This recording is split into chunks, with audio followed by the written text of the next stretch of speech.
Why do you think your content appeals to neo-Nazis? Are you kidding me right now? No, I'm just wondering why you think that. And there's a reason that the neo-Nazi shooter watched your program. And how do you know he watched the program? Because he posted about it. What did he post? Tim. What did he post? Hey guys, welcome back to the channel. Today we're looking at a video from 2023 where Emma Vigeland absolutely demolished Tim Pool in a fiery debate. Her razor-sharp wit and solid grasp of the facts left Tim scrambling for answers. So, buckle up and get ready for this breakdown where we see Emma Vigeland in action, tearing down fallacies with the precision of a surgeon and leaving Tim Pool to navigate the wreckage of his arguments. But anyway, like, again, this is what I'm interested in talking about in terms of politics. I want to create a more equitable society for people. We should have socialized healthcare, Medicare for all. You should talk about that more on your program. You say you're in favor of it. I haven't really seen... I haven't seen much. When you guys cherry pick stuff to talk about music we should talk or about whatever, ending child poverty. I mean, it's funny. You should talk about ending child poverty. But you could have talked about my position on universal healthcare any one of these times. You never do. Why? It's not going to get traffic for you. Well, I mean, you don't clip anything about universal healthcare. You should focus more on it, and then we would focus on it. Because, like, what we try to do when are we going to be like, for no reason, let's just make a universal healthcare thing? What we try to do in real time is correct right-wing lies, whether it's you or Dave Rubin or Steven Crowder. We do talk about abortion a lot. Yeah. We do. What's my abortion position? I'm not sure. Why? You've not watched any of the 8,000 segments we've done on it? I do know that you called that 10-year-old case a hoax, a political hoax. The political maneuvers around it to change the law was a hoax. Yeah. Sure. So, well, how do you not know my position on abortion? I mean, you watch the show. You watch at any point. You can see the arguments we have. I don't have a ton of time to watch all your show. You specifically covered his episode with the serfs where they talked about it in depth. So it's weird that you don't Well, reiterate your abortion position for me and I'll respond to it. Okay. In what way? I think Roe v. Wade was the right decision. Okay. I think that life should be mandated, should be protected under the Constitution at the federal level, and that it probably does make sense for the Supreme Court to overturn Roe v. Wade, but that means Congress needs to codify it.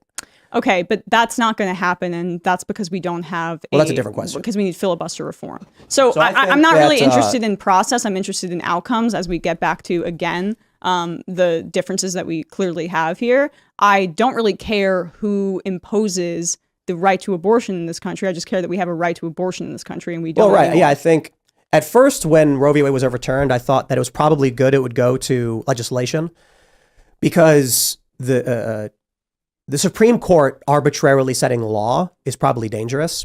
But however, since then, I've looked at it and said, it's a 14th Amendment question, the right to life. And, you know, looking back on that now and understanding Roe v. Wade actually was a pretty good decision. I think now at this point, you'd need some kind of codification. I don't know how the Supreme Court's going to go back on it, but that's a political conversation, not a personal perspective on abortion. So my view is pre-viability, it's individual discretion. Post-viability, it's probably going to require some kind of, depending on the circumstances. Where do you draw the line of viability? Can the baby survive on its own? Okay. Well, 90% of abortions happen in the first trimester, which is the first 12 weeks. Yeah. 99% happen in the first 20 weeks. The rest that happen, the 1% that you're talking about, which is overrepresented constantly for fear-mongering purposes, is the 1% that happen when the life of the mother is in danger or there's a issue with the fetus. Well, there's no question. So there's no need to parse and draw arbitrary lines because what that does is it essentially, especially with rape and incest exemptions, which you speak about, it makes it seem like... I'm not in favor of incest exemptions. Okay, the one that we spoke about earlier, okay? I'm not even speaking about your specific opinion about this. I'm talking generally about the notions of abortion. You can't have rape and incest exemptions because it takes so long to prove those cases that it would completely nullify the need for an abortion because as the pregnancy is going along, you would be unable to perform the abortion in the time that it takes to prove that kind of stuff. So when that stuff is put into legislation, what it does is it waters down and makes the public seem like, oh, we're not so barbaric. That's why we should not be intervening in what doctors and patients are doing. Hey, if you're enjoying our content, don't forget to hit that like button, subscribe to our channel, and drop a comment below to help us grow. I'm agreeing with Emma on this one. She's saying 90% of abortions occur in the first 13 weeks, which is not that far off based on CDC reports. Actually, most abortions in the United States occur during the first trimester of pregnancy. In 2021, 93% of abortions occurred before 13 weeks of gestation. Emma really nailed it by highlighting these stats. She's not just throwing facts at us, she's making it real clear why quick access to abortion is so important. It's not about numbers for her, it's about real people and their needs. On the other hand, Tim seemed a bit lost in the sauce. He flip-flopped on Roe v. Wade, initially happy it was overturned and later saying it should be codified. This kind of waffling makes you wonder if he's really grasped the core issues at stake or if he's just trying to play both sides for the sake of argument. I want people to be empowered over their own health care. Same thing with trans kids. So you disagree with Roe v. Same Wade thing in with that abortion. Sorry? Do you disagree with Roe v. Wade in that regard? Well, no. I want there to be an abortion. Would you prefer Roe v. Wade stood? Of course. So then you would be against abortion after a certain amount of time. I mean, Roe v. Wade essentially Set the created the viability viability standard, right? So But- then you have a 14th Amendment question, whereas No, you would need some kind of government intervention post viability. Yeah, I believe that doctors should be able to make these determinations, and it should not be. We should have a right to an abortion broadly, and doctors can make a decision. To be clear, real quick, I think you're in favor of the overturning of Roe v. Wade. No, I'm not, because I But- would but- never but want to look. overturn something to go backwards and then No, bring but it up to listen. the legislature where we have crazies and because of Republican the nut over- jobs in the Senate, sure, listen. and there's a filibuster that doesn't provide us with the Because of- ability to codify it. Because of the overturning of Roe v. Wade, you now have states like Colorado removing restrictions. No. This is inaccurate. So Roe versus Wade protected at a constitutional level up to the second trimester for elective abortions, and then Correct. afterwards it was up to the states. So like, Okay, so it's even. It's so not even- like right. Colorado could have extended this prior to. In fact, Andrew Cuomo Okay, I stand corrected. did this before. So like, just to clarify that. Okay, never mind. I stand corrected. I thought that it was because I remember reading. What was the guy's name? He wrote about 14th Amendment kicks in upon viability, and then you have a constitutional right to life and all of these things, and there's questions Now, around that. Colorado may have passed that law in All right, here's the quick rundown on that debate moment. Emma Vigeland was on point, clear and knowledgeable. Then Tim Pool tried to connect changes in state abortion laws directly to the overturning of Roe v. Wade. That's when Sean Fitzgerald, unexpectedly from the far right, jumps in to correct him. Sean's like, no, this is inaccurate. Roe protected up to the second trimester, and states could go beyond this if they wanted. It catches Tim off guard, forcing him to admit he might have been wrong. It's not often you see Sean fact-checking like that, but it definitely threw Tim for a loop. response to Roe versus Wade, but they weren't prohibited from doing so before. It's because Roe versus Wade says at this point the states have no issue. It's a constitutional issue. And then third trimester, which is why Roe versus Wade constitutionally is a ridiculous decision. They're like, it's a states' rights issue because the Constitution obviously delegates the trimesters in the 57th Amendment somewhere. And again, Tim, like the reality is I don't you've been perfectly nice to me here. I don't really care about you personally. I care when you say things that are harmful and Like what? wrong, like the hoax statement about That wasn't wrong. That was an opinion. It was wrong. It's It not, was though. completely factually inaccurate. It's not factually accurate. You called it a hoax because you know that your audience is going to feed into it, and then you parse it later so you have plausible That's your opinion, deniability about it. But specifically, what I said was, Yeah.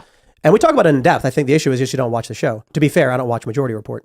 But if like I'm not gonna come out here and be like, you said this one time, this one thing. I've not watched the show, so I don't know exactly what you're talking about. But I said, yeah, the idea that you would take a tragic circumstance like this and then create a political story, put it out to the super PACs to try and change laws, that's a hoax. Yeah. Well, okay. Yeah. How about the fact that you called the The grooming event. shooter in the neo-Nazi Texas shooter who watched your program, you called that a false flag? And Because you don't even know anything about that story. I do. It was four clips of the episode, and you can see in the images he wasn't even subscribed to the channel. yeah, but he watched your show. No, he didn't. He watched one guy. Yeah, have you ever went to those time codes? He was highlighting specific, and I won't name the guest from the guest. But he I've did seen watch that. your show. Like this is So like you're saying he watched an nasty episode? smear. Sure, but do you understand come why? on. And he posted That about one. it. Who was that one guy who why watched do you Majority think- Report and then commented on what Sam did? Why do you think that? But no, this was a neo-Nazi. Why do you think your content appeals to neo-Nazis? Are you kidding me right now? No, I'm just wondering why you think that. Have you Okay, ever? I'm gonna do something I don't normally do, but that was an egregious, over the line statement where I don't know if you are intentionally trying to just generate clips that are nonsensical, or you're just really that stupid. Oh, man. The idea that because a Nazi watched your show appeals to Nazis is like, look, if you want to have a real conversation, we have a real conversation. If you want to come up here and do exactly what the majority, you want to do what the majority report does, and exactly why Sam isn't welcome on my and many other shows, feel free to do it. And I'm willing to have you on here. Did you know that, like, I don't know about you specifically, but this is exactly why people don't like your show. Okay? I think people like our show. Yeah, maybe ask why some of these higher profile personalities and networks won't have Sam on anymore. And he can cry. Afraid of him. Oh, they're afraid of him. How about it's because you just claimed that my show appeals to Nazis? Which it clearly doesn't. Your show. Because this show is predominantly like moderate libertarian leaning types. No, you say that. This is one of the biggest jokes of the century, a right-wing guy's show claiming it's predominantly moderate libertarian leaning. Tim Pool saying that just highlights how out of touch he might be with the actual perception of his show. It's almost comical how he tries to distance himself from the far-right viewership that clearly resonates with some of the content he puts out. And that you say that because you're trying to draw a line and make the really far-right people that watch your show feel like their positions are a little bit more close to the mainstream than they actually are. Okay, let's say for so you called it a false flag, and then when you were proven wrong the next day, you said you thought it was funny. Called what a false flag? You called the claims that the neo-Nazi shooter watched your show a false flag. I don't know if I said that. That sounds awfully specific. Just to let you guys know, the shooter they're talking about in the video is Mauricio Garcia. He tragically killed at least 8 people at a Dallas area outlet mall. Let's get back to the video. I don't have the exact quote in front of me, Tim. But so you don't know what I said? Where did you hear that? Yes, I do.